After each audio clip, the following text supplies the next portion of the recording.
Hello Mumbai, नमस्कार महाराष्ट्र. तर आज चालू आपण सकाळी जॉबला आणि फर्स्ट शिप होती तर खूप लेट झालेलो. तर पटापट तयारी केली आणि पटापट निघलो. आणि बघा किती भारी रोड दिसतो सकाळ सकाळी, एकदम खाली आणि धूळ वगैरे काहीच नव्हतं, मस्त. आणि पेट्रोल संपलेलं तर विचार केला पेट्रोल टाकून गेलो, नको संध्याकाळी टाकू जॉबवरनं सुटल्यावर. तर चला पुढे भेटू आपण, पुढे कसं बघू काय होते काय नाही. तर कंपनीत आलो तर कंपनीत काम नव्हतं तर बसलेलो टाईमपास करत. तर खूप कंटाळा आला.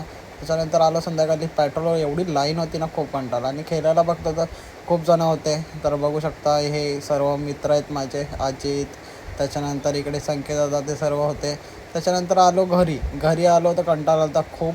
तर थोडं झोपायची तयारी चाललेली. केस वगैरे आपले कसे दिसतात ते मला कमेंटमध्ये सांगा. आणि निघलो घरातनं बाहेर. मी, माझा भाऊ आणि आम्ही चाललेलो चायनीजवर टाईमपास करायला. चायनीजवाला टाईमपास केला, ऑर्डर मारली आणि घेतला ऑर्डर आणि चाललो घरी. घरी आलो त्याच्यानंतर खाल्ला. हे ब्लॉग कसा आवडला नक्कीच